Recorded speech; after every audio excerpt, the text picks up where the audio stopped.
There it is, phase 2 complete. I was hoping to get it done on the weekend, but we had 5 or 6 inches of rain last week, and as a result, the ground was really saturated. So I put that one in a couple weeks ago, and now I've put this one in. And this area, actually right here where this sable is, you draw a line to that wax myrtle. This is the wettest part of my yard, directly right here. That sable sits in standing water. And as we go further to the left, probably right around here, you know, it's definitely drier. This area up here is a drier, it's higher, it's visually higher. And I found a drain, which is really cool. When we bought this house, they had a map, like a drawing or a sketch, and it said there are 3 drains, keep them clear for when it rains. Well, the other 2 are monstrous drains, and they were easy to find, even though they were partially buried. I can't tell you how much time I spent looking for this thing, and I finally found it after a year. So what have I put in here? Well, I didn't buy anything new. I used what I had. Up on this end, it's more of a dry zone. So these look a little bleached out, and they are. These were on clearance from Lowe's. This is a variegated Yucca recurvifolia. We have another Phormium tenax, the purple one, to match that guy. This is a F2, I think it's an F3 hybrid palm. This is a Butea crossed with a Jubea, Butea odorata with Jubea chilensis. This is actually giant Turk's cap. So Turk's cap is a native plant here in Texas, except this one is from Mexico, and it gets about 8 feet tall. And the flowers on this one are much larger than the regular form or the regular species. Really cool plant. They can tolerate full sun, they can tolerate shade. I think they look better in shade, but I wanted to put something that kind of got big here, and I had it. So we're going with that. Really tough to see against this black or brown mulch. That's a black sapphire gecko colocasia. They're just kind of getting used to being in the spot. Jack's Giant that I had left over. And then, I don't know, these ones didn't come with a label. I don't know if that's coal miner or I can't remember, but I've started with 1 and I got 4. So these elephant ears, the black elephant ears in particular, can handle a lot of sun, and they tend to look better in sun. It makes them darker. So this is a much more damp area, so they should like that. I'm probably still gonna have to water them.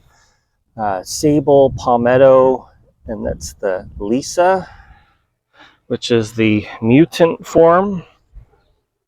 Down on this side, because I had a couple sitting around, these are pink bananas, so Musa velutina, and there's another one up there. And what I'm hoping is that they don't get big, you know, 7 or 8 feet, but they will provide nice shade, a little bit of shade for the elephant ears.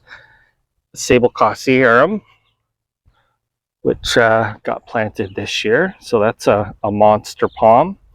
And that's all I'm putting in here for now. So my big project, I'm trying to break it down to bite-sized pieces. So this, you know, this area here is the trail, and I've kind of, everything on the right will lose the grass. I'm gonna leave grass for this year, and then eventually I want to remove the grass here and do something else with the trail. But you can kind of see my white lines, they're fading a bit.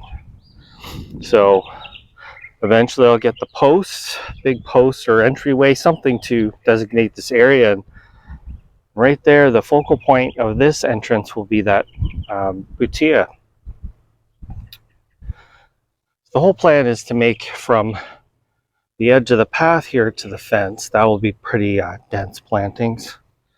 That'll come in time, but I took a suggestion of varying the path width. I made it wider than what I was originally intending, but some spots it gets narrower, some spots it gets thicker. And then this is the area I'm gonna hopefully get to this weekend. Just pulling this bed out forward. Most of these are salvias. There's some Texas lantana and a Chamaerops humilis, another one. So these were all plants that I had that needed a home. So this will be one of the other entrances. So I don't know if the white paint, yeah, I think the white paint's showing up. So this will be the path, and it will meander all the way down behind that bed that I just put in. And then, you know, I'll be planting in front of the shed as well. I still have to paint it, but that's not a huge rush right now. So we'll walk back here, try and give an overall view. Now, I did these first because they're smaller.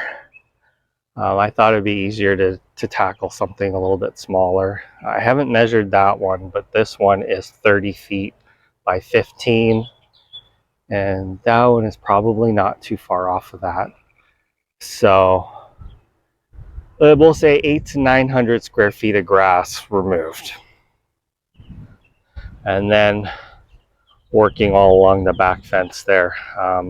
Those are all, you know, large palms, large evergreen plants. And that is the idea. I just need to get the structure in for this year, and then probably next year, or maybe towards the end of the year when a lot of the plants go on clearance, that's when I'll be looking to buy kind of like the mid-level plants, and then eventually get down to the detail work. I'm just trying to get that evergreen backbone in first, because I mean that's what's going to take the longest to grow. There's nothing worse, or at least to me there's nothing worse than just looking at a garden and everything's 2 feet or shorter. You really need that height.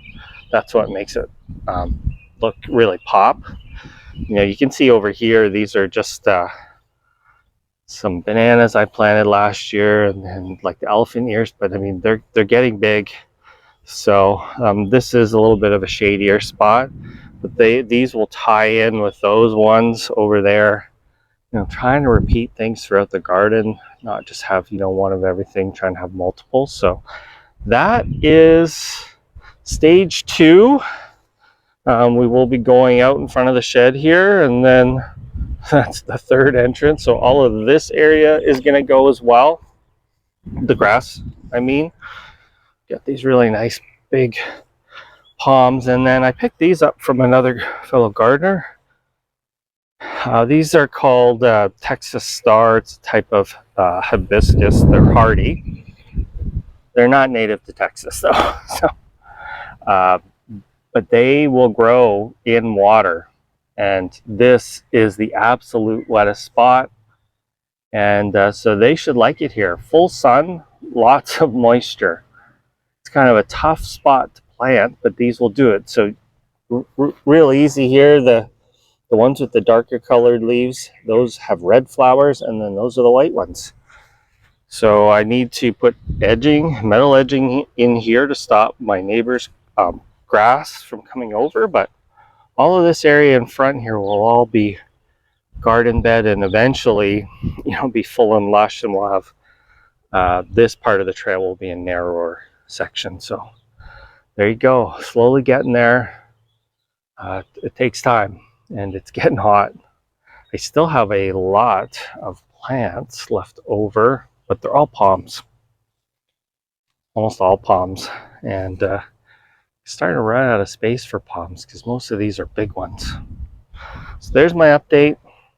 Still plugging away, hoping to do that far section where I had many of those small plants. I'm hoping to do that maybe this weekend, and just start working my way all the way down, get to the middle bed here, and then continue on. So that's it, guys. Thanks for watching.